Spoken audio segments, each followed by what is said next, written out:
দিদি আমাদের দয়ায় বেঁচে আছে, আমরা দিদির দয়ায় বেঁচে নেই, বিস্ফোরক মন্তব্য করছেন এক মুসলিম ব্যক্তি। আর এই বিস্ফোরক ভিডিওটি শেয়ার করেছেন বিজেপি নেত্রী কেয়া ঘোষ। তবে বলে রাখি, এই ভিডিও সত্যতা কিন্তু যাচাই করেনি আজ তাক বাংলা।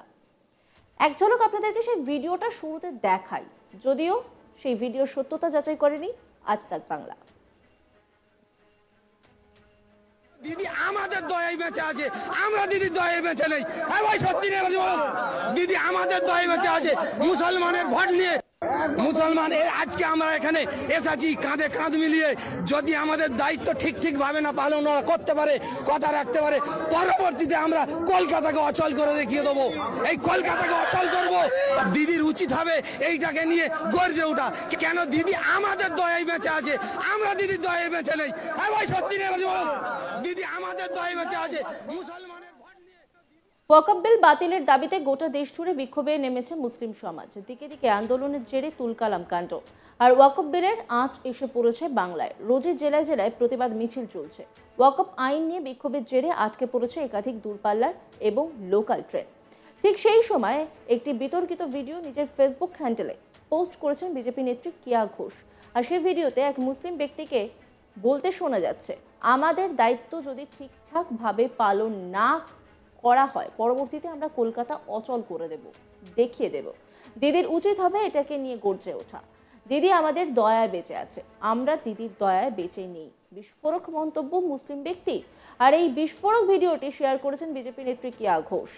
যদিও এই ভিডিও সত্যতা যাচাই করেনি আজ তাক বাংলা। সেই ভিডিওটা আপনাদেরকে আরো একবার দেখাবো। এই কলকাতাকে অচল করব। দিদি আমাদের দয়ায় বেঁচে আছে, আমরা দিদির দয়ায় বেঁচে নেই। ভাই সত্যি নেই, দিদি আমাদের দয়ায় বেঁচে আছে। মুসলমানের ভোট নিয়ে মুসলমান আজকে আমরা এখানে এসেছি কাঁধে কাঁধ মিলিয়ে।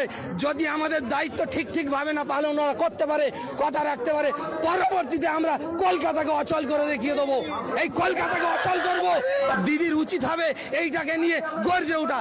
কেন দিদি আমাদের দয়ায় বেঁচে আছে, আমরা দিদির দয়ায় বেঁচে নেই। ভাই সত্যি নেই।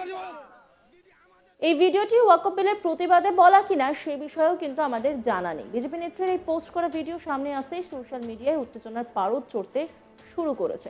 রাজ্যের মুখ্যমন্ত্রীকে বারংবার সংখ্যালঘুদের প্রসঙ্গ তুলে আক্রমণ শানাতে দেখা গিয়েছে বিরোধী দলনেতা শুভেন্দু অধিকারীকে। বিজেপির প্রতিবাদ সভা থেকে শুভেন্দু অধিকারী আরও অভিযোগ করেন, সনাতনীদের পশ্চিমবঙ্গে কিভাবে নিগ্রহ করা হচ্ছে। তিনি অভিযোগ করেন, সরকার ও পুলিশ নাকি হিন্দুদের ধর্ম পালনে বাধা দিচ্ছে। কি বলেছেন তিনি, শোনাবো আপনাদের। হিন্দুরা ধর্মচারণে বাধা পাচ্ছে, সেই জায়গায় আমি আজকেও এক স্যান্ডেলে দিয়েছি, দেখবেন 3টে উদাহরণ। কোচবিহারে কীর্তনে গিয়ে পুলিশ বাধা দিচ্ছে। পার সার্কাসে রামনবমীর আমন্ত্রণ পত্র, রামনবমীর এত বড় অনুষ্ঠান নিধি সংগ্রহ তো করবে, 10 টাকা 20 টাকা কেউ পকেট থেকে দেবে না। আমাদের তো চাকরি বিক্রি করার টাকা নেই, সেই কাজটা করতে দেবে না। ধ্বজ নিয়ে হাঁটলে, ধ্বজ নিয়ে মোটর সাইকেলে গেলে বাধা দেবে।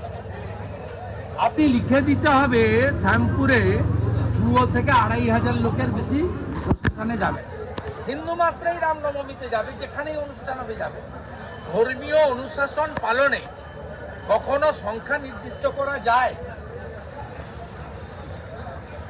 এইগুলোর জন্য বলছি যে পশ্চিমবাংলার সনাতনীরা তারা ধর্ম পালনে সরকার এবং পুলিশের দ্বারা বাধাপ্রাপ্ত হচ্ছে।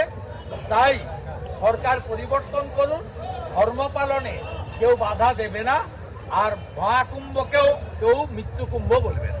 আপনি 180 কথা বলেছিলেন, আজকে যে 5% হিসেব দিলেন, মানে হিন্দু ভোটে কিভাবে বাজিমাত করবেন, কোন অংশে?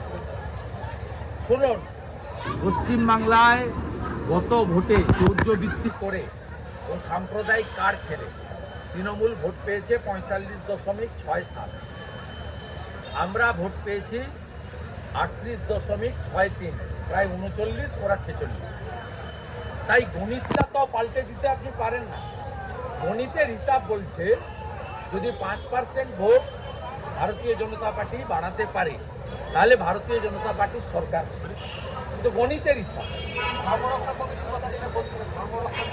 করতে হবে, তো করতে হবে। হিন্দু তার ধর্ম পালন করতে পারছে না, সরস্বতী পুজোয় বাধা পাচ্ছে, শ্যামপুরে দুর্গা ঠাকুর ভাঙা হচ্ছে, রাজাবাজারে কালী ঠাকুর ভেঙেছেন কলকাতায়, কার্তিক মেলাতে 50টা মন্দির ভেঙেছেন বেলডাঙ্গাতে, ধর্ম পালন করতে পারছে না। তাই ধর্মরক্ষা কমিটির মধ্য দিয়ে সনাতনীদের ঐক্যবদ্ধ হতে হবে। ভাতার লোভে সনাতনী বিরোধী গোষ্ঠীর কাছে যাওয়া যাবে না। সিপিএম তৃণমূলে সনাতনীরা যাতে বিভক্ত না হন, সব সনাতনী যদি এক হয়। আমার নন্দীগ্রামে আমি দেখেছি, সেখানে যে 53টা মুসলিম বুথ আছে, সেখানে 99% ভোট 99% ভোট তৃণমূলকে তারা দেয়। সিপিএম এর মিছিলে যায়, তৃণমূলকে ভোট। আমাদের সংখ্যালঘু মোর্চার ভাই, তার পরিবারের ভোটও তৃণমূলকে দিতে বাধ্য হয়। যদি অন্য অংশের লোক 100-র মধ্যে 99টা ভোট এক জায়গায় ফেলে তাদের সরকার তৈরি করতে পারে, তাদের মুখ্যমন্ত্রী তৈরি করতে পারে, তাহলে আমরা যেখানে 100 জন আছি, আমাদের 99 হওয়ার দরকার নেই। আমরা কেন 90 জন এক জায়গায় এসে আমরা ভোট দিতে করব না? আমি আমার তফসিলি জাতিকে প্রণাম করি। জয় ভীম, জয় ভারত। নন্দীগ্রামে মুসলিম বুথগুলোকে মোকাবিলা করেছে শিডিউল কাস্ট বুথগুলো। সমস্ত এসসি বুথে আমাকে তারা 99 ভোট দিয়েছে। তাই আমি ওখান থেকে 1956-তে জিতেছিলাম। পরে অভিজিৎ গাঙ্গুলিকে আমি 8200 ভোট লিড দিতে পেরেছি নন্দীগ্রামে।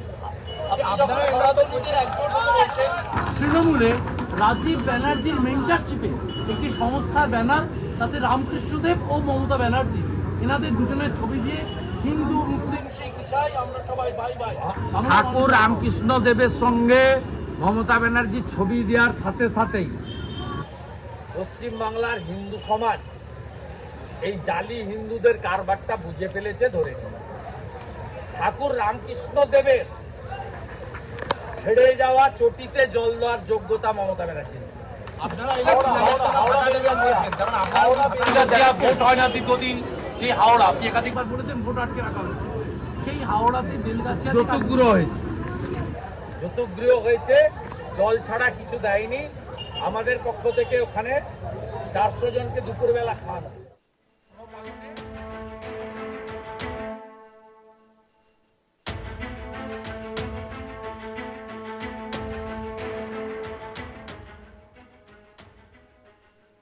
অন্যান্য খবরের আপডেটের জন্য অবশ্যই নজর রাখুন আজ তাক বাংলার ইউটিউব স্ট্রিমিংয়ে। লাইক, কমেন্ট, শেয়ার এবং সাবস্ক্রাইব করতে ভুলবেন না।